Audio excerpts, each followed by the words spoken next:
Hey everyone, please subscribe to my channel right at the start. The buzz from the family group chat rattled my phone on the desk at 9:47 a.m., nearly knocking my coffee mug right off the edge. As I read the text, my throat tightened like a hand had gripped my heart. Olivia, we must talk about where you're living. Your sister Rachel and her fiancé require the apartment. You've got until Sunday to locate a new spot. This benefits the family more. Underneath, Rachel had shared a Pinterest board called Downtown Loft Makeover, filled with pics of raw brick walls, sleek lights, and spacious open designs. My apartment, the place I'd called home for 3 years. Rachel, so thrilled. Mom, can we paint this weekend? I want the bedroom finished before Olivia's things are out. Brother Nathan, finally, lives monopolized that spot forever. She doesn't require all that room anyway. A weird numbness prickled my fingertips as I carefully placed my phone down. The screen glowed with my family's breezy teardown of my home. I'm Olivia. I'm 32, serving as a commercial real estate acquisitions director. This is the tale of how I showed my family to truly notice me, rather than peering right past. For years, I'd been the unseen middle kid, reserved, dependable, and completely ignored. At family events, talk swirled by me as if I were just decor. My successes got mere courteous dips of the head, while my siblings' tiniest wins sparked bubbly celebrations. I turned that unseen quality into strength, crafting my world while they looked elsewhere.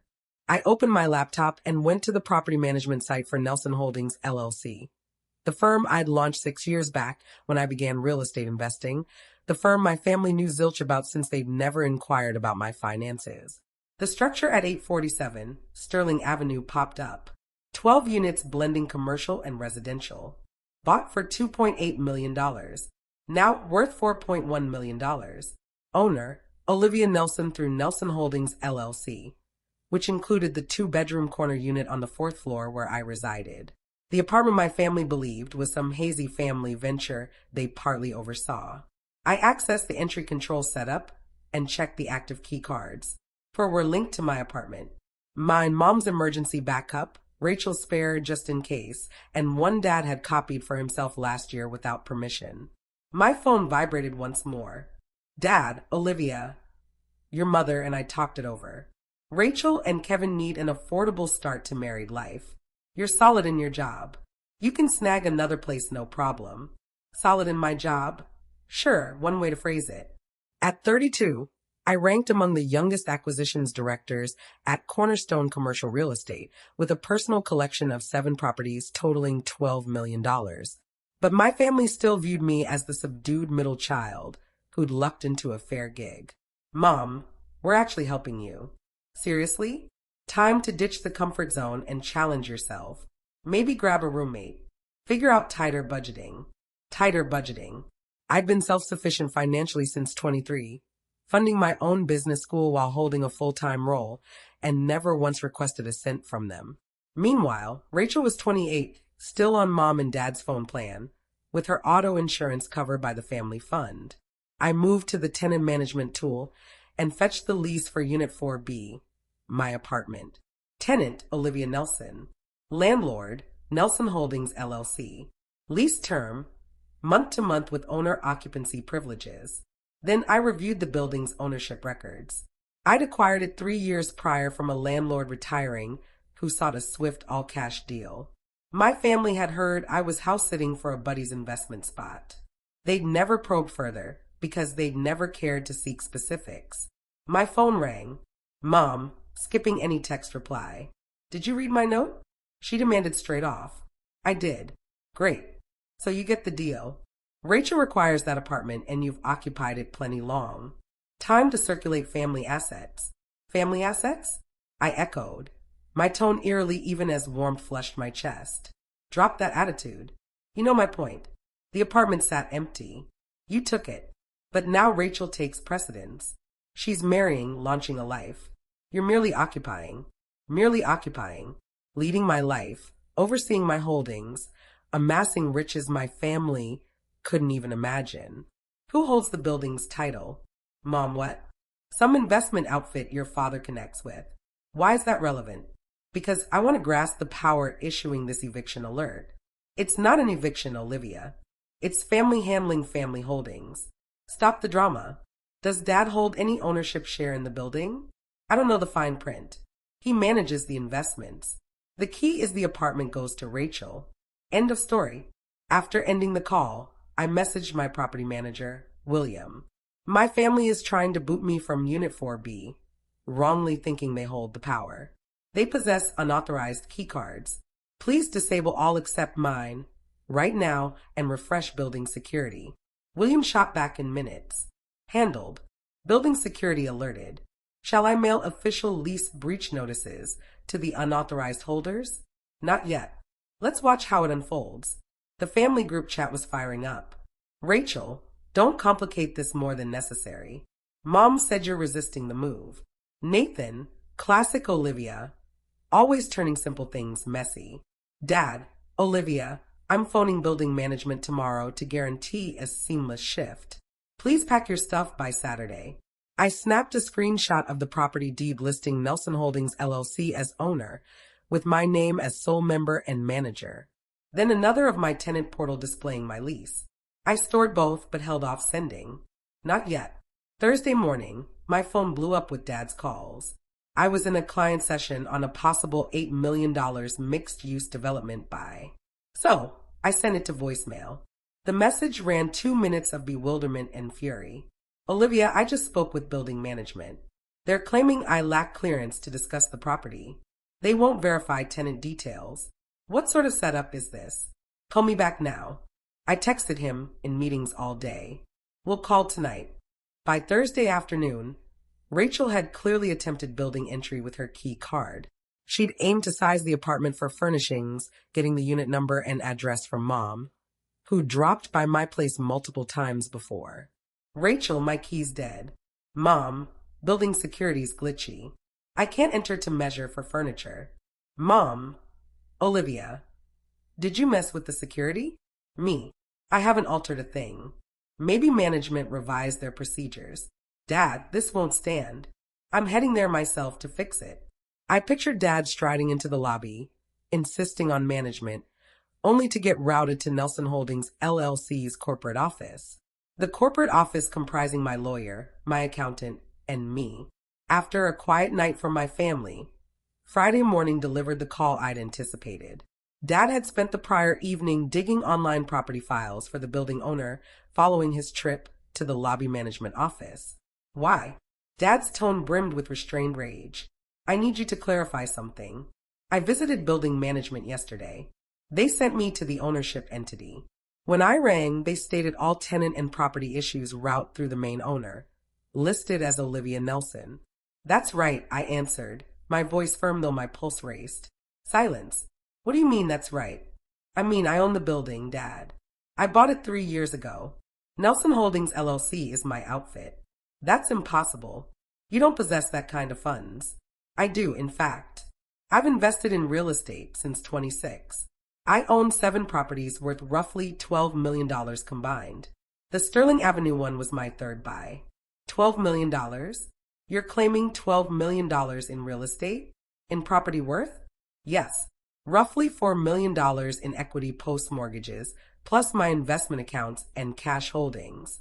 The silence dragged so long I figured he'd disconnected. Why hide this from us? He pressed at last, his voice taut. You never inquired. You've never questioned my spending, my career progress, or my future goals. You figured I scraped by in some beginner role. So that's your view. But we're your family. And still, you just tried to oust me from my own asset to hand it to Rachel. We didn't realize it was your asset. You didn't realize because you didn't inquire. You formed guesses and ran with them. Now you're mad your guesses missed. Dad grappled with this fresh truth, yet clung to the apartment. Rachel needs it. Can't you just know? Rachel can hunt her own apartment. Plenty sit open nearby. She doesn't claim mine just because Mom deemed it handy. This will crush your sister. Rachel will endure the hardship of apartment searching like every other engaged pair in town. Your mother will be deeply hurt. Mom's already hurt that I'm not instantly obeying her wishes. This merely shifts her excuse. Friday evening, Mom phoned. I was touring a potential 8th buy a compact office structure in the arts district. But I picked up. Olivia, your father shared the most absurd tale. It's no tale, Mom. I own the building. I'm staying put. Rachel needs to seek elsewhere. But we vowed her that apartment. You vowed something not yours to vow. That's not on me. How can you act so selfish? She's your sister. And I'm an individual with property rights. Kinship doesn't grant her my apartment. This isn't a random person's apartment. This is family. No, Mom. This is my apartment in my building. Family plays no role. I can't believe you've deceived us about this for years. I haven't deceived at all. You told folks I was house sitting, and I let it slide because, frankly, it wasn't your affair. I cover my bills, lead my life, and handle my investments. None needed your say or okay. You've been covertly stashing cash while your sister battles. Rachel doesn't battle. Rachel holds a solid job and parents footing half her costs. She's opting to overspend, and that's her call. I opted to underspend and invest the surplus. Varied choices, varied results. Mom cut the line. The family group chat blew up over the weekend. Rachel, I can't believe you've deceived us. You have millions and let me believe we were aiding you. Nathan, this is totally twisted. You've acted broke while perched on riches. Dad, we need a family sit down to address this right. Mom, you owe your sister a full explanation and apology. I silenced the group chat and tackled my weekend. Property checks, scanning financial reports, conferring with my contractor on upgrades to another of my structures. Sunday evening, a knock sounded at my door. I viewed the security feed and spotted my whole family in the hall. Mom, Dad, Rachel, Kevin, and Nathan. They'd plainly plotted this surprise attack, showing up as one block to face me. I unlocked the door but barred entry. We need to discuss, Dad stated. About what? About settling this mess. Mom said Rachel needs a home. Rachel needs to apartment hunt. 3 empty units exist in this building right now. She's free to apply like any tenant. She'll submit paperwork, show income proof, clear a credit check, and cover first month's rent plus deposit. You can't mean it, Rachel gasped, eyes wide in shock. I'm your sister, which is why I'm tipping you off to the openings instead of letting you scour Zillow. But you're not claiming my apartment. What about a family deal? Kevin ventured. Some relative pricing. Standard rate? I stated resolutely. I skip family deals. That's how kin clashes ignite. Kin clashes? Mom's pitch rose sharp. We're already in one because you've concealed your riches. I haven't concealed a thing. I've kept my finances private, my prerogative. You all drew conclusions and I didn't refute them. That's not deceiving. You let us assume you were scraping by, Rachel accused. I never claimed struggle. You assumed because I don't flaunt my finances like a contest. Nathan chimed in. So what? You're just hoarding all this cash for yourself?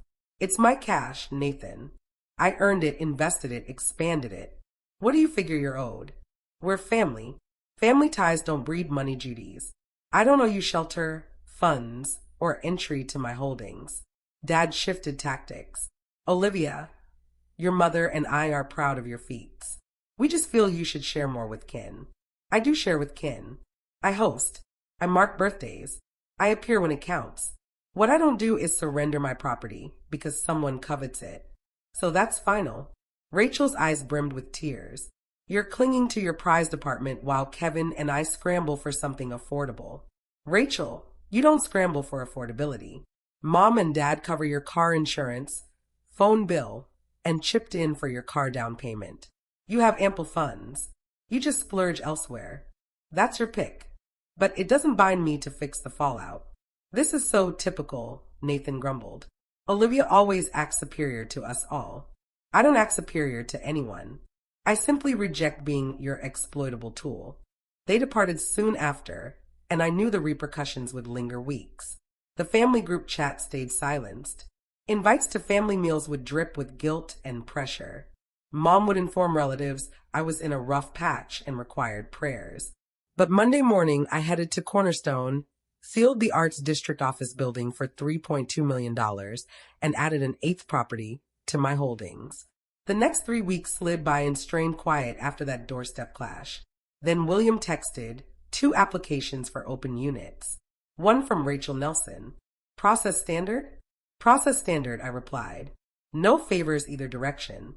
Rachel's application got rejected.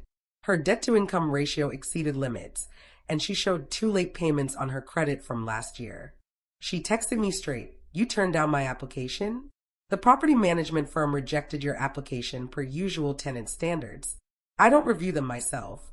That's why I hire experts. You could overrule it. I could, but I won't. Those standards serve a purpose. I hate you. You're free to feel that. 3 weeks later, Rachel and Kevin secured an apartment across town. Smaller than mine, a touch pricier, but theirs. Mom quit speaking to me save for holiday planning texts. Dad sporadically forwarded family wealth articles with sharp subject lines.